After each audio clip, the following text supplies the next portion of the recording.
Olá, seja bem-vindo à nossa aula. O meu nome é Hudson da Costa Pereira. Eu sou professor de Direito e advogado. A gente vai tratar hoje da tipologia de inconstitucionalidade quanto ao momento, ou seja, a inconstitucionalidade originária e a inconstitucionalidade superveniente, ok? Olha lá então, pessoal, prestando atenção aí, ó, o organograma aí que eu coloquei para vocês aí, tá? A inconstitucionalidade quanto ao momento se divide então em originária, que é quando o parâmetro ocorre anterior ao objeto, tá? E superveniente, que é quando o parâmetro, ou seja, a norma constitucional, é posterior ao objeto da lei, tá? Essa segunda hipótese aqui, ela não é admitida no ordenamento jurídico brasileiro, tá? Então, olha só, a inconstitucionalidade originária, ela exige, né, que o parâmetro seja o quê? Sempre anterior ao objeto, tá? Imaginemos aí, né, que o parâmetro, então, seja a norma constitucional, a Constituição de 88.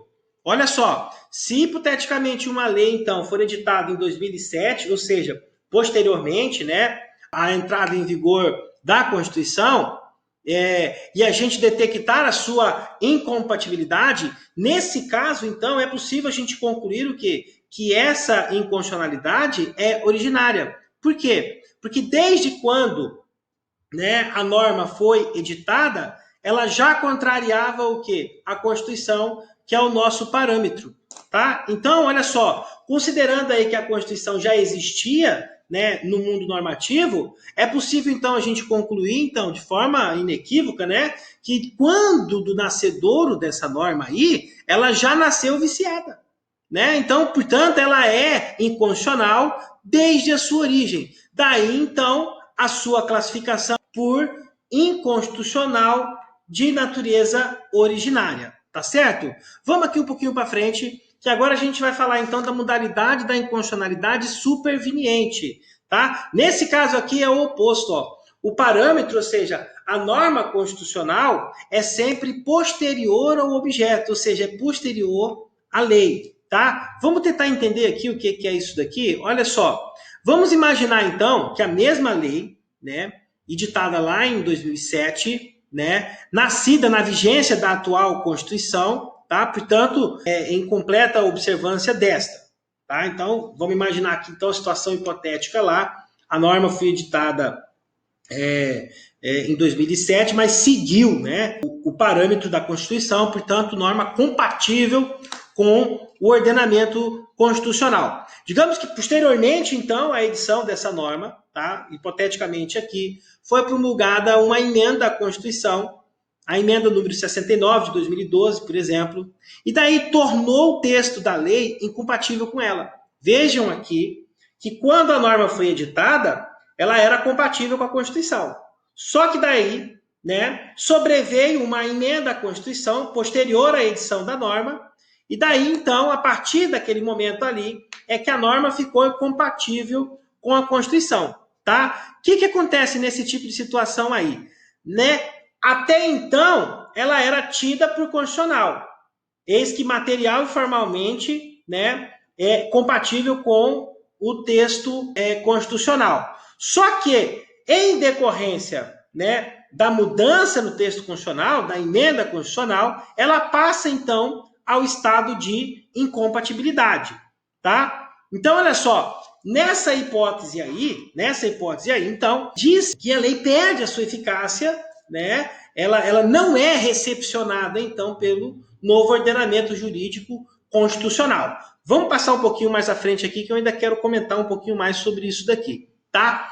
Essa hipótese aí da inconstitucionalidade superveniente, em que pese ela ser adotada aí por outros países, como Portugal, por exemplo, ela não é admitida aqui no país, ela não é admitida no Brasil, tá? Por quê? Porque aqui no Brasil a gente trata esse fenômeno aí como um problema de direito intertemporal. O que significa isso daí, professor?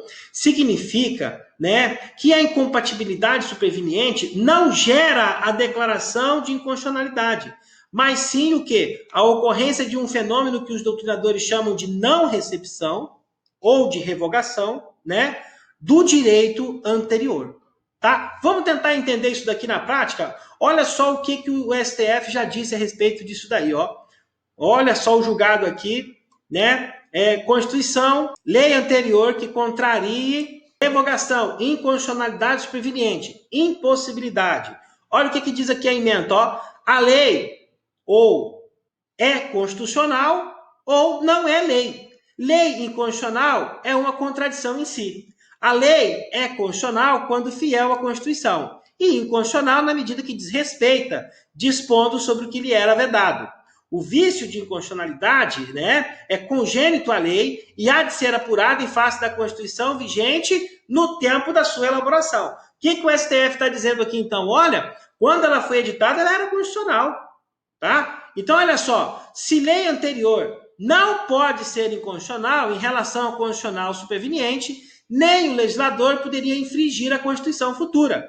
A Constituição sobrevinda não torna inconstitucionais leis anteriores com ela conflitantes. Revoga-as pelo fato de ser superior. A Constituição não deixa de produzir o quê? Os efeitos revogatórios. Ou seja, o que o STF disse aqui? O STF simplesmente disse aqui que, porventura, se a lei, né, se porventura sobrevier modificação na Constituição posterior à edição da lei, né, então a própria Constituição revogaria, né, os dispositivos aí da lei que com ela conflitasse em razão que da incompatibilidade, né, com a nova ordem constitucional, mas isso daí não seria considerado uma inconstitucionalidade propriamente dita, tá? Isso daí não seria considerado ou classificado como uma inconstitucionalidade, mas sim o quê? Uma mera hipótese, o quê? De não recepção ou de revogação do direito anterior, tá?